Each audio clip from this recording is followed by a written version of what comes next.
except Elizabeth wants it always called K. No. And every set K needs to be a kernel, right? Yeah, it trips me up so bad. Oh, I can understand that.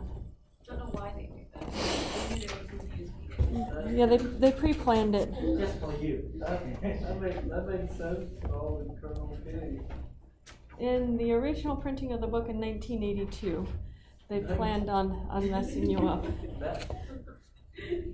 1982. Abstract algebra has been around for how many hundred years, you guys who took history of math? A long time. A long time. Yeah. Not quite that It was one of the first. You had geometry and then algebra. And that came about in the late 1700s, early 1800s. Calculus was 1600s. Yeah, with about the time period of the Enlightenment. Okay, so we're beginning with some definitions here. Let A be a ring and J an ideal of A for any element A in A. J plus A is all the elements J plus A where J ranges in the ideal J. These are kind of like cosets, but they're cosets for rings instead of just for groups. The sum and product of any two cosets is defined to be J plus A plus J plus B. You add the A and B together. Multiplying it, you actually only multiply the A and B together. So basically the coset and the coset of the ring, they're different only. You have two operations instead of one. Yeah, so they behave just like groups except two operations instead of one. You just substitute the word ring for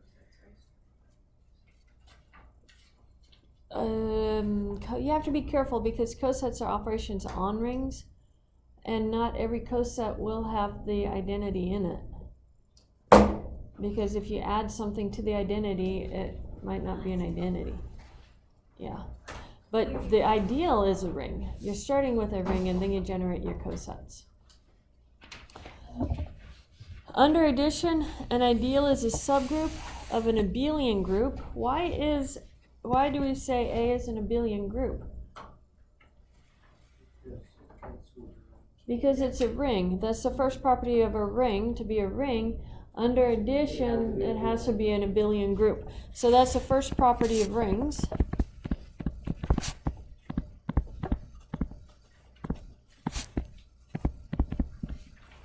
And then, what that's going to tell us is everything from chapter 13 through 15 that we've done already with cosets translates under the addition part. You have A is in J plus B if and only if J plus A equals J plus B. That was our theorem in chapter 13.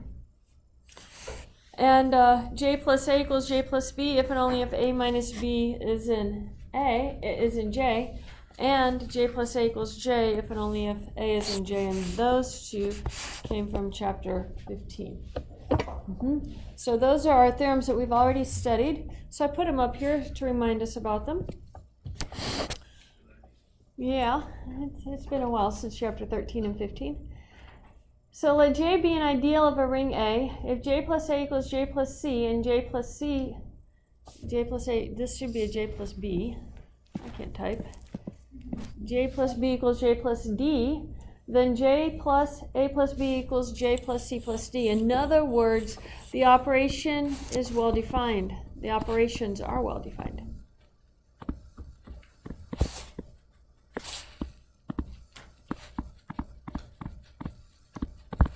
So, what's the hypothesis of the statement?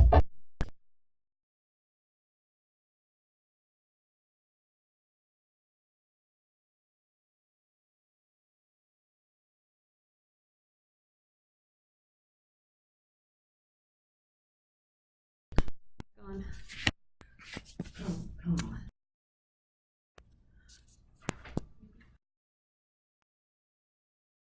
The next version of this to be by make sure that is happy. My last one actually let me turn that button off when it was in tablet mode. Did I say the hypothesis is the blank screen diagram? Okay, let me flip it around. And then do it?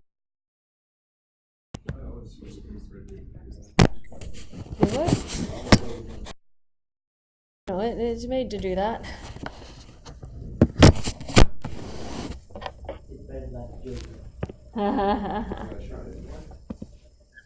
You kind of believe no little Joker. The computer. There we go. To remember not to touch any buttons down there. Okay, so the hypothesis, that's where we were headed. What is the hypothesis? Literally everything uploaded there. Okay, I wish I could copy and paste. Let J be an ideal of a ring A. Let J plus A equal J plus C, and J plus B equals to J plus D. I want to show J plus A plus B is equal to J plus C plus D. So let's apply the properties of what it means for J plus A equal J plus C. What did that mean on our previous thing?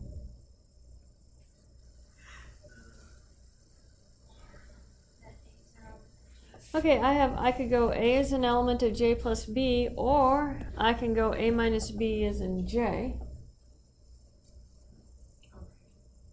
I don't know which one we actually need.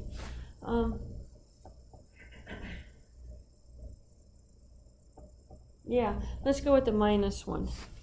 I think that's going to be the best one.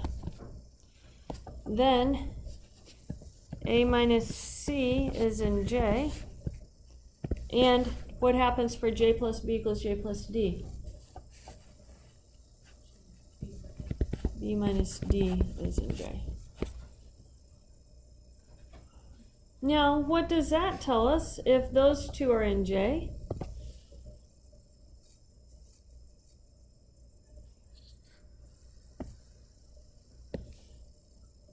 Right?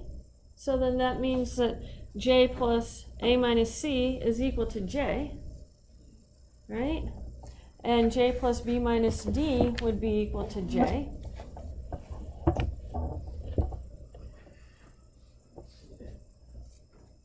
Oh, there's even a shorter way. Let's add our two elements together first, so A minus C and B plus D, and then apply that property. You can do it in either order, but this is shorter. What is A minus C plus B minus D? I know that since both of those are in J, the sum of those has to be in J. And what is it equal to? How about an A plus B minus a C plus D?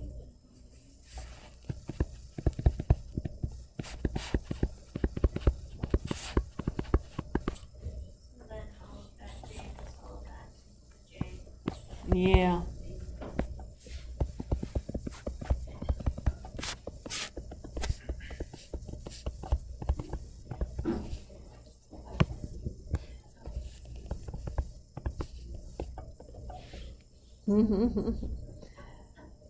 So we got the first one done. Now we have multiplication to go.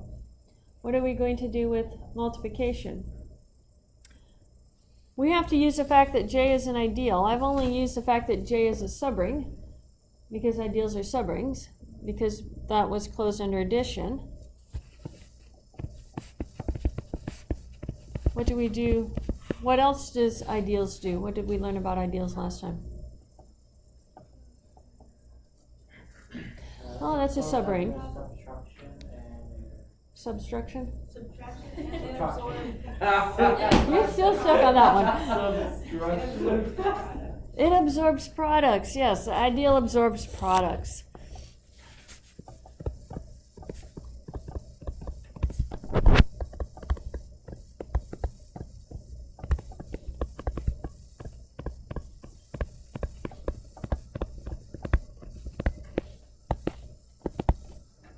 Now, what products are we trying to find here?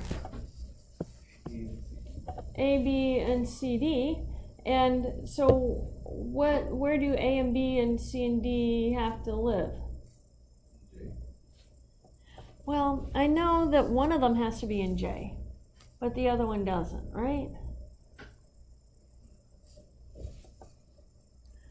So let's look and see. We want AB minus CD. That's what we want, because if I knew AB minus CD was in J,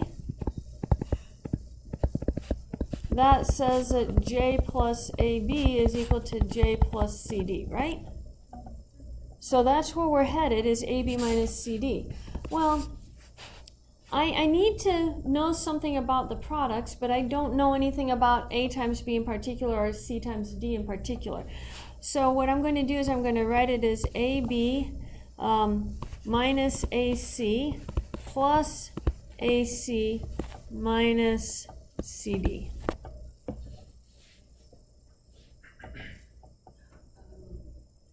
I added and subtracted something for it.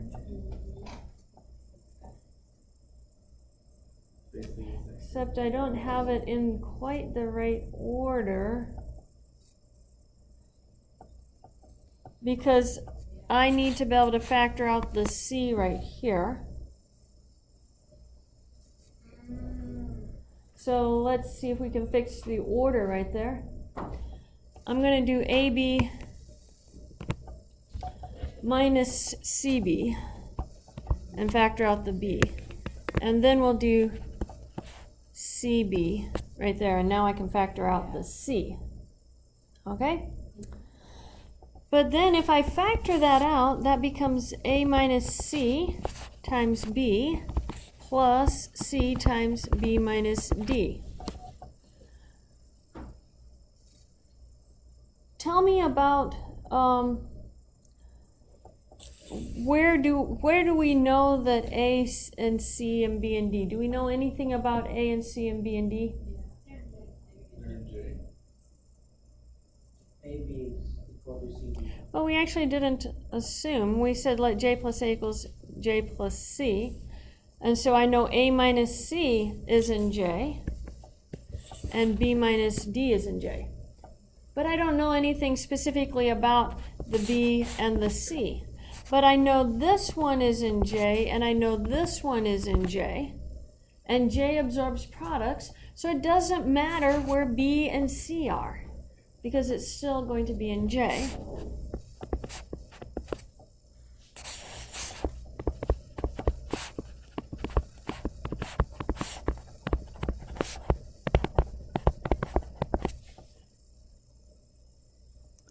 So that gives us AB minus CD is in J.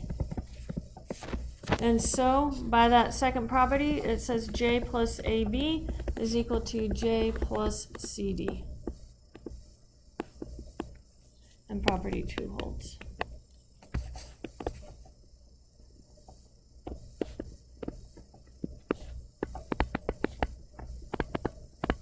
Except I think it's called II.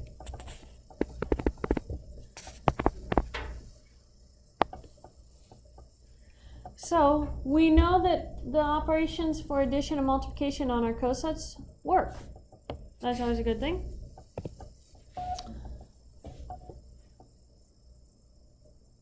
We are going to split this one up into classwork, but we're going to divvy it up. We need, let's see, groups of 3 to 4. 3 groups, 3 different groups, because there's 3 different parts. Group 1. You guys are going to show that A mod J is an abelian group under addition. Group 2, who's my group 2? How many people are you? 3 to 4 people in a group. Is this going to be a group of girls? You guys are showing that multiplication is associative. And you guys, group of 4 guys back there, you guys are showing that that multiplication is distributive over addition, using the operations that we had before. So these are J plus A and A. So you have J plus A plus J plus B is equal to J plus A plus B, and the multiplication j plus a times j plus b is equal to j plus ab. Can we assume that it's a group? Um, Or do we need to show that it's a group? we have shown that A mod J is a group already in chapter 15 or 14. Okay, so we just have to show it. You just have to show a billion. Mm-hmm. We have to show what's We're showing that multiplication, right? Correct. So, for that part, the J plus A Distributive, right? Yeah, you guys are doing distributive over addition. So distributive property.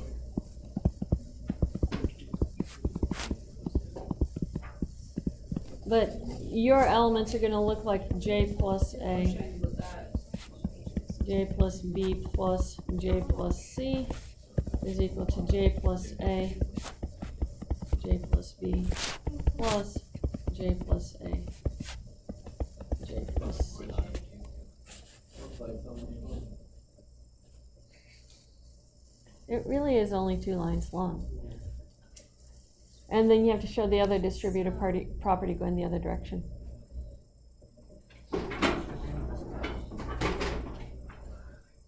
Why, how long have I known you for?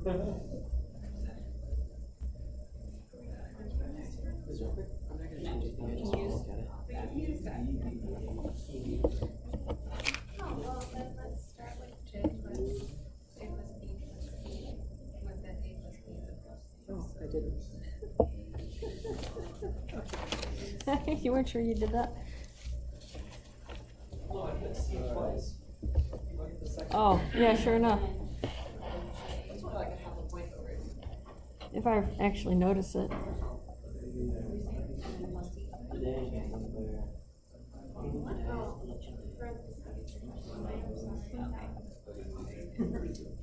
There wasn't anyone I wanted. I vote for Jesus.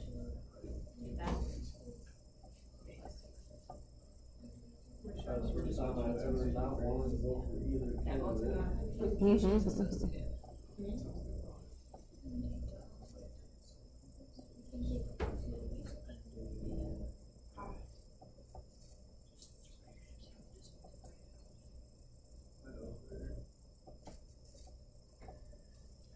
So, yeah, I start the first line. The second line. That line. Yes, just a 3 elements. We only have 2 right now. So j plus a, j plus b, j plus c. J times J is just J, right? You're not multiplying j.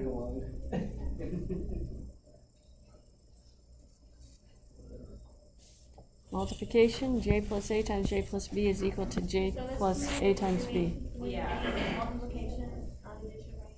No, you're doing addition. Mm-hmm. Oh, addition. Oh, okay. Then you're showing that it's not. Using this right way. So then this.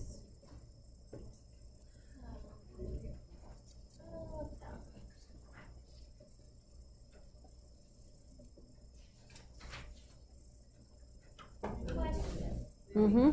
Yeah. Why is J plus A plus J plus B equals only 1 J plus B?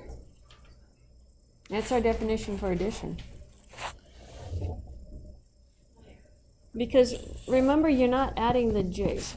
J plus a is to take every element in j and add it to that a value. And then j plus b is you're taking every element in j and adding it to the b value. Okay, so in reality, them together is just This adding. part. Yep. I see that. I see like a lie.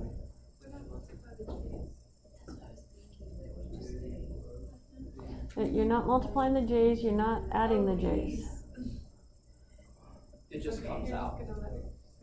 Yeah, because you add each element to the j. Each j gets added to a. And then if you add the b, each j gets added to the b. And that ends up being the same set as if you add a plus b to each element of j.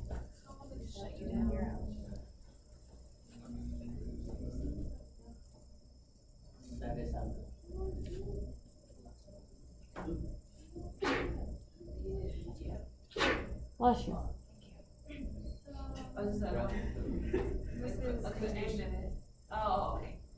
I just the equal, so I was like, oh, it's just a new thing. They stay the same.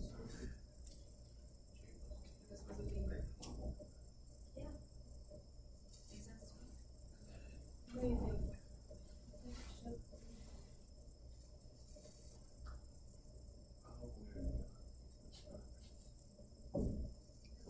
So we're showing additive, right? Mm-hmm. So like, No, this step is the last step. I know, it's This is the last step. And makes sense. We didn't do this yet, because this is our goal. Oh, Yeah, see, the last part. Is Based on theorem. what you write is the last So part. I know what I need to do, I'm just not sure what's that Theorem. Why? Because I know that the information is switched, So. but I don't understand what would allow But you me see it to above. do Why? that. Before it calls attention, The you A know. and the B come from a ring. A ring is commutative under addition.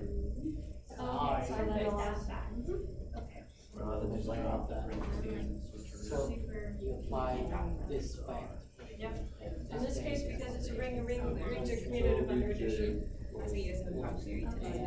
I just get really confused with these, like, select. What you're allowed to do? Yes. Halfway through the semester, that happens. What? Think of this. Oh, this it's is actually one. 3/4 of the way through the Think of semester. this is one. She gets confused on what she's allowed to assume anymore. Plus this. Do something else. Assume everything. Yeah. I don't think it works like Is the that. final the length of a normal test? Okay, how many finals are we having in this class? One. There's one, but it's got. If we can have extra from the last test, people that have to read. It's not a final, it's just a test. There are 0 finals in this class. Oh, that's right, because they're all waiting. It's just test 3 will have a couple extra questions on it from test 2 for those that have to retake test 2. Okay. Oh, plus. So, normal test, plus a couple extra questions. But it's okay, you have extra time. 2 hours instead of an hour and 15 minutes. 45 minutes. Okay, did we finish our, No. you guys are making Debbie do it? A lot. Well, I was like, fairly, some of us wrote down the last step as the second step. So Kalaya's making it get worked out. Okay, so what you guys are going to do is you're going to share your stuff with each other now. Go get somebody else's book and copy it down so that everybody has the work for this, because this is a great test question. So this would show up on. Yes, this has shown up on tests before. So trade papers. So trade papers, yes. Make sure all this information makes it down on everybody's paper. Really quick, you have 2 minutes to copy. Are we assuming that everyone's correct? Why don't we just take pictures? Yeah, I'm just taking pictures. Okay, take pictures, that works. Well, it should be correct, I mean, they're not, The bad thing is a string, you will know. Guys! How many pictures are we taking? Yeah. We're not done yet. Ooh, theirs isn't done. So next we show this plus this is also. Well, I can tell you what else to do first. Oh, I'm sorry, yeah. I always take a picture of last work. No. I won't be there Thursday. Now we show this part, which should be G plus C.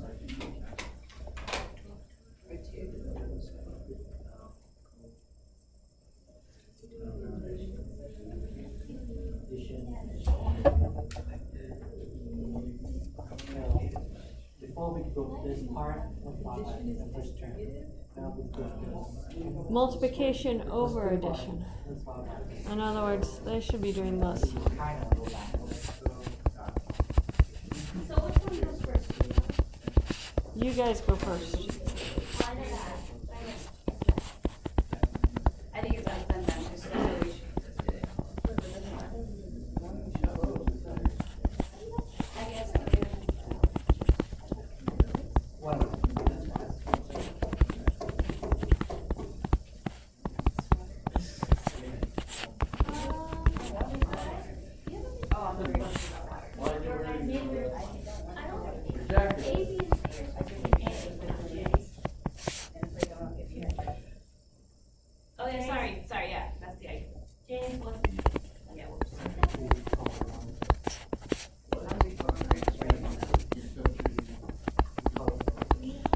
This is what you guys should have back there. That's what it should look like for your distributive property. Yeah, that's what we had it. Did we have that collide? Kali's pretty sure you did. Yeah, we sorta have. Okay, so let's continue then. Oh, sorry. You actually don't have to take a picture of that one. I'm going to post it on E-Class. But they're together. Oh, okay. There you go. Oh, that's all of them? No, Just the last. that's just the last one. They were finishing it back there.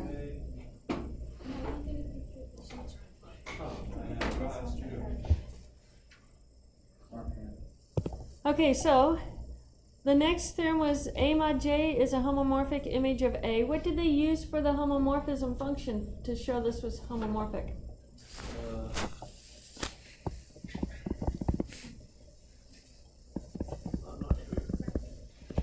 Well, this is on page 192 in your book. Let's look and see. Yeah. Define F is going to take, J plus X. So it's going to go from A mod, from A to A mod J.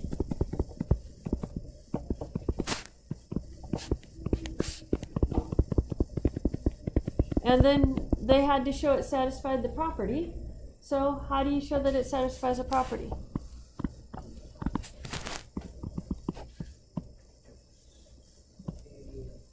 We have to do both addition and multiplication, right? So A plus B is equal to J plus A plus B, but that's equal to J plus A plus J plus B, which is F of A plus F of B. So it satisfies the property for addition.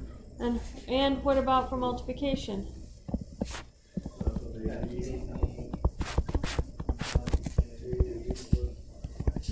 Which is equal to J plus A times J plus B, which is F of A, F of B. Thus, F is a homomorphism. Now, it says a homomorphic image, so that means we have to show it's onto. How's that word ever gonna do? Never. Is onto A mod J. So let J plus A be in A mod J. Then A is in A by definition of the coset.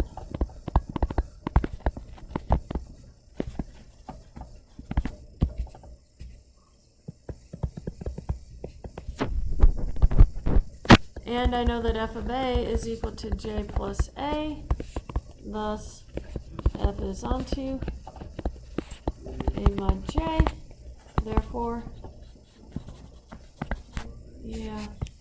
A mod J is a homomorphic image of A.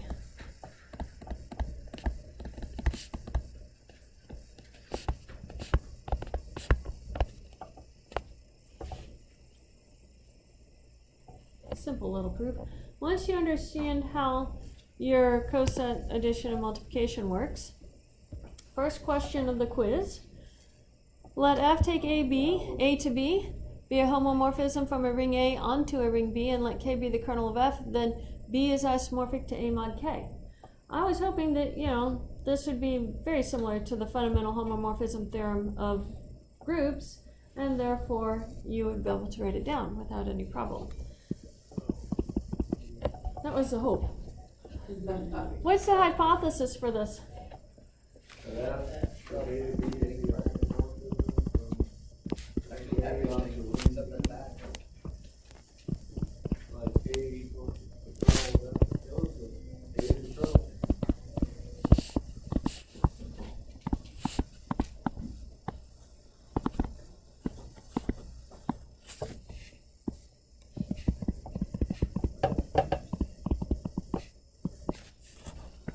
So how do I show it's isomorphic? We have to define an isomorphism. So what did the book use for the isomorphism? This is on page 194 in your book.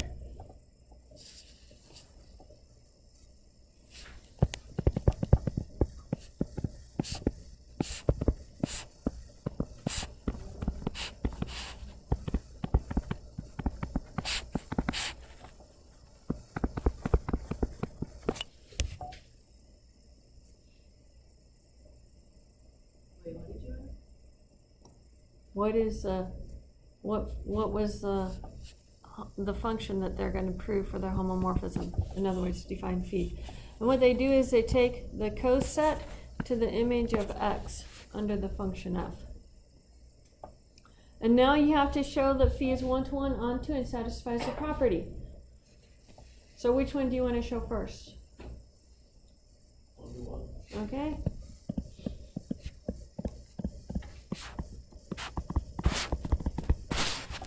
So that means I'm going to have let k plus a, k plus b be in my a mod k, such that phi of k plus a is equal to phi of k plus b. Well, what is phi of k plus a equal to? F of A. Yeah. And what is phi of k plus b is equal to? Mm-hmm. F of A is equal to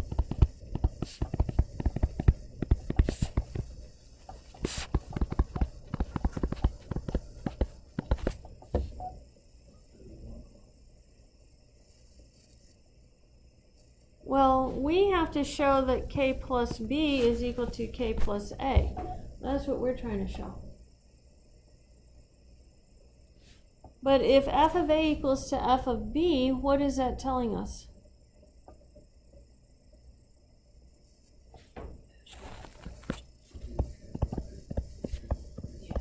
Well, no, I'm going backwards that way. That's not going to help much. But maybe I can say f of a minus f of b is equal to the identity, the additive identity, the 0. So I'm going to start with 0 is equal to f of a minus f of b. But remember, by the homomorphic property, this is f of a plus f of minus b. That minus sign goes inside. We proved that. But then apply your homomorphic property, and this becomes f of a plus a minus b, which is f of a minus b. But now apply your phi function, and what is that going to be equal to?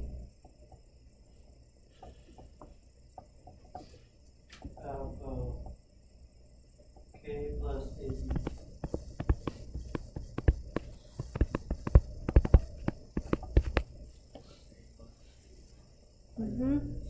So what that tells you, you have phi of k plus a minus b is equal to 0. Well, yeah, it's all equal to 0 over here. So what is that telling us? I'm going to try and put that all in one line.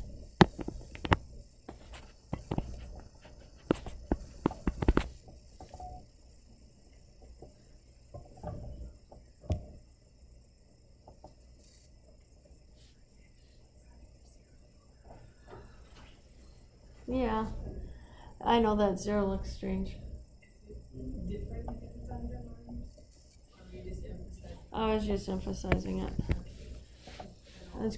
Yeah, I was just emphasizing it, that's all.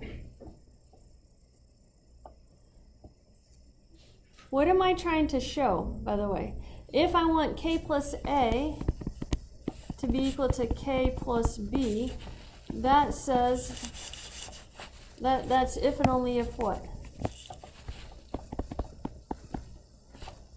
A minus b is in k, right? Well, I have an a minus b there.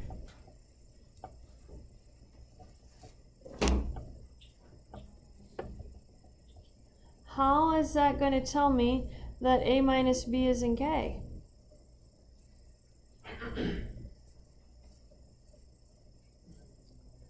what do I know? Maybe I should ask you this. What do we know that homomorphisms map to identities?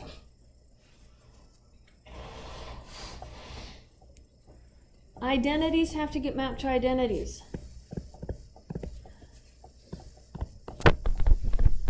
We know that f of the identity, I'll put it in words, that's really bad form for the proof. You just have to understand that this is f of the identity for A has to be equal to the identity for B. That's our property of homomorphisms. Well, this 0 is the identity for B.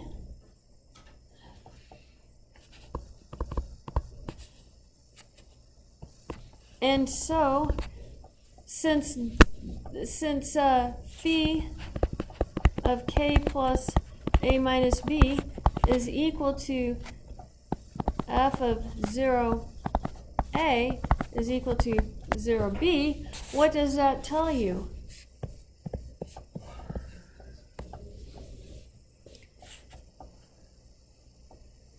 Yeah, a minus b is the identity.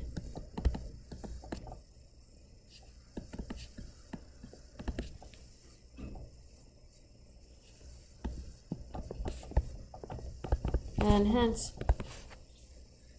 well, let me put it this way. I think I can go straight to this step and save us some room. A minus b has to be in K.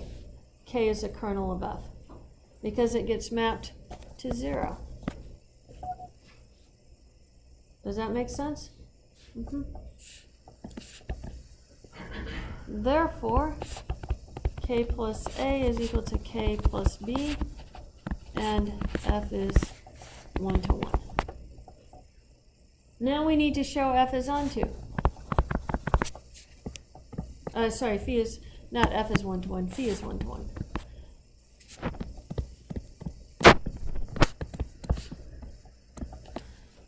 So I need to show that phi is onto B. So let B be in B. Then what gets mapped? I know F is a homomorphism onto B, so then there exists an A in A such that F of A is equal to B since F is onto. And phi of K plus A is equal to F of A is equal to B implies phi is onto B. So we showed 1 to 1, we showed onto. The book shows the homomorphic properties, so read them from the book.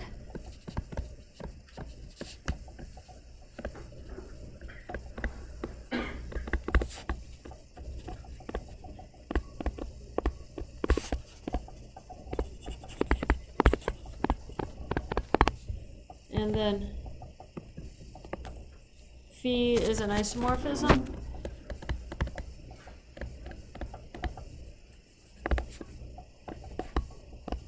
And hence A mod K is isomorphic to B. Okay, so we've done those homomorphic properties. We did them in an earlier slide today, so I'm not going to do them. You needed to see the 1-to-1 properties, though, 1-to-1 and onto properties, because they said in the book that it's easy to show, so we showed them. Any questions on that? Okay. Something important. Every quotient ring of A is a homomorphic image of A, and every homomorphic image of A is isomorphic to a quotient ring of A. This means that quotient rings and homomorphic images of rings are the same thing. Quotient rings and homomorphic images of rings are the same thing. That's all that you really need to take away from these. If you want to make a homomorphic image, you look at the quotient rings. If you're studying the quotient rings, you know that it's a homomorphism. It's a homomorphic image. They're equivalent things. And we said the same thing when we were talking about groups. Okay, so there are some definitions here at the end. An ideal J of a commutative ring is said to be a prime ideal if and only if for any two elements A and B in the ring, A, B, and J implies either A is in J or B is in J. That is our prime ideal. Notice it does not tell you both. It could be that they're both, but you only are guaranteed one of them. Okay? Prime ideal contains at least one of them. An ideal is called proper if it is not equal to the whole ring. So it has to be a proper subset of the ring.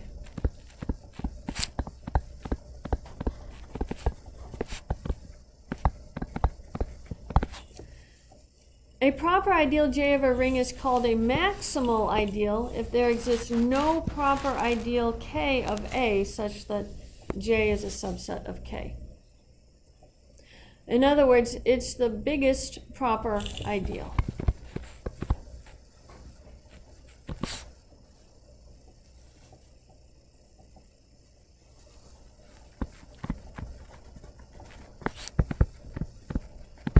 Maximal kind of gives you that idea. It's the biggest proper ideal. Okay, these lemmas right here we're going to be looking at as part of our class projects. Right after Thanksgiving break we have some class projects, so we're going to be proving these then. Whenever J is a prime ideal of a commutative ring A with unity, the quotient ring A mod J is an integral domain. What does it mean to be an integral domain?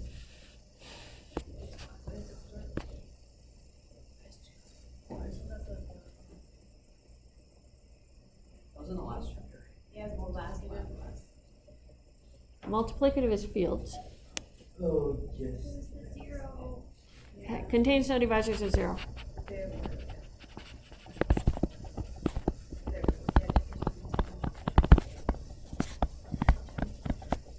Yep, contains no divisors of zero. And if A is a commutative ring with unity, then J is a maximal idea of A if and only if A mod J is a field. Field means it has every non-zero element is invertible, multiplicatively invertible.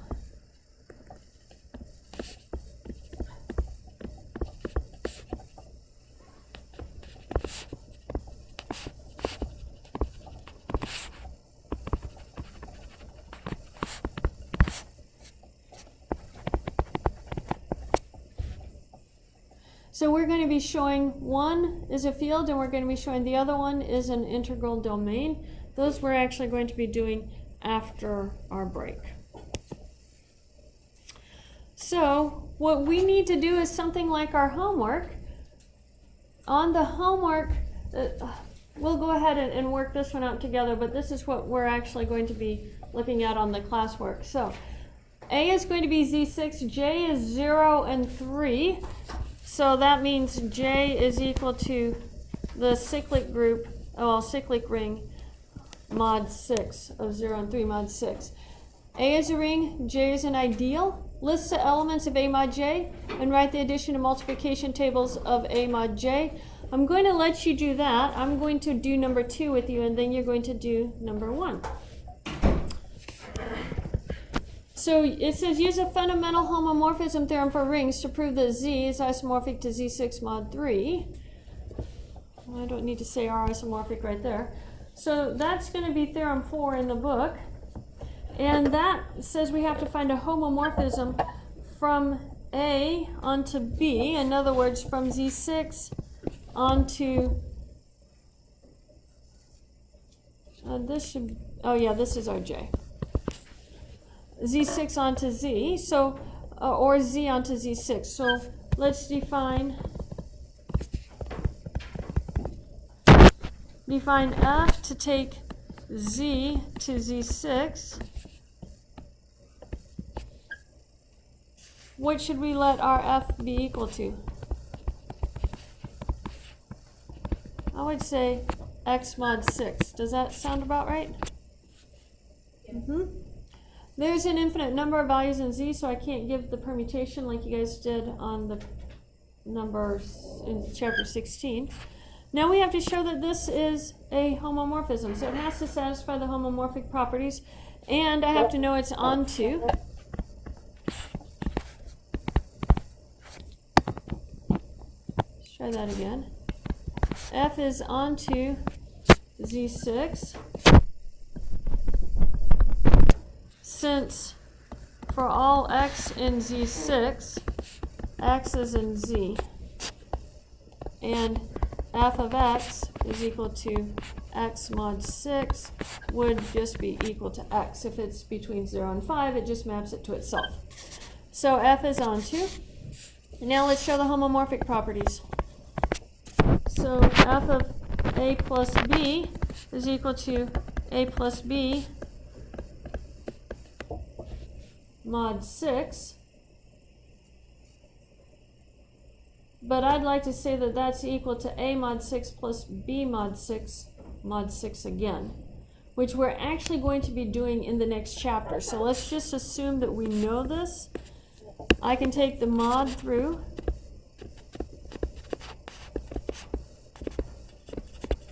As long as I mod it one more time.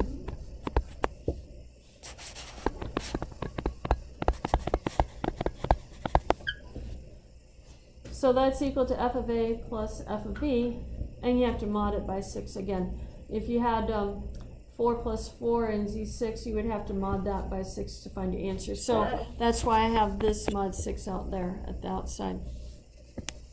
And do the multiplicative property.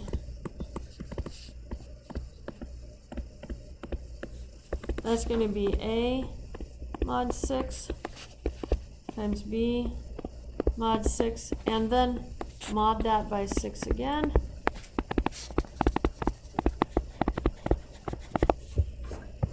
Thus, f is a homomorphism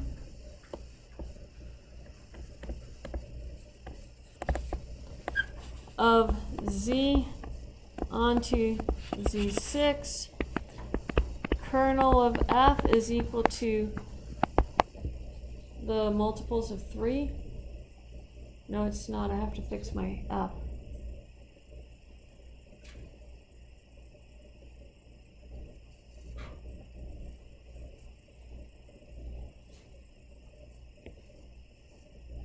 Yeah, I need it to go onto Z3, not onto Z6, sorry. Yeah.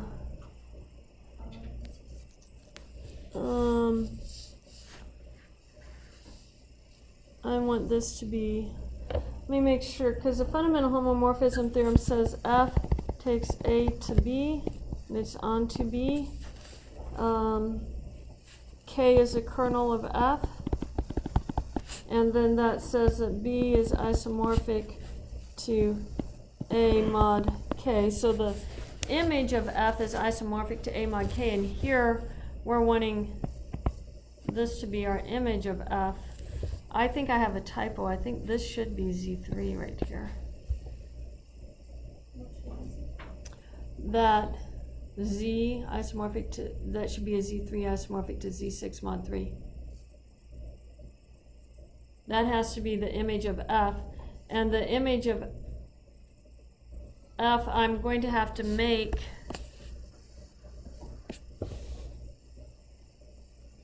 No, my image of f has to be my first part, so that's going to be this one right here. And this is going to be Z6. So this is going to be mod 3. So change all your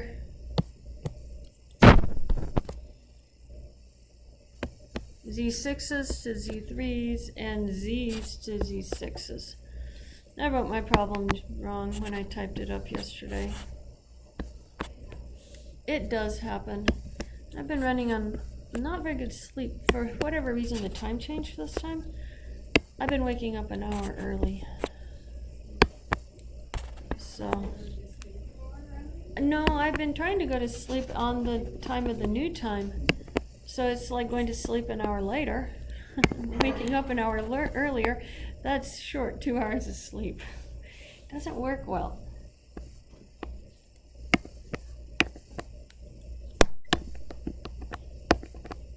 There we go.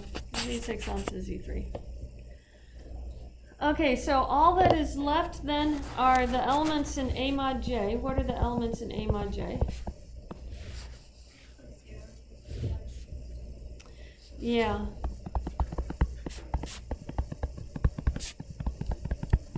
And if you want to, you can write this as 0 bar, 1 bar, and 2 bar. And then what are the elements in Z3? 0, 1, and 2. So then the table's just like we did before. Let's just do 0 bar, 1 bar, and 2 bar. What would those tables be? This would be 0, 1, 2, 1, 2. 1 plus 1 is 2. 1 plus 2 is 3 is 0. And then 0 and 1. And then what is it under multiplication?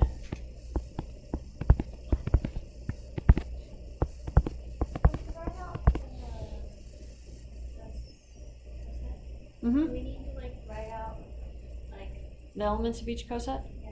No. I just said what are the elements for A mod J. That's each of those cosets right there. 0 times 0 is 0. 0 times 1 is 0. 0 times 2 is 0. 1 times 0 is 0. 1 times 1 is 1. 1 times 2 is 2. 2 times 1 is 2. And 2 times 2 is 4. Mod 3, 1. Notice that the multiplication table is not the same pattern as the addition table. And that's always going to be the case. Yeah. So there is what you need on your paper for your classwork for today. And you have homework problems similar to that, which is why we did this. Oh, by the way, I forgot to conclude. Thus, Z mod 3 is isomorphic to Z6 mod 3. Yeah, and J. And then proof symbol. So very similar to what you guys did in chapter, I believe, 16, which is graded, and I keep forgetting to return it on WebAssign. I graded it and started grading chapter 17, which I haven't finished grading chapter 17 yet. But chapter 16 is done. I'll get that recorded this afternoon. Do what? Not WebAssign, eClass. Sorry. Yeah, WebAssign would not work well for this class. Terrible. No, I said WebAssign. Okay. How did you put your fruit box to be? Yeah, I got it there, just barely. How did the fruit sign and Yeah, it's kind of necessary. sign? Oh, yeah, how would you? I have no idea.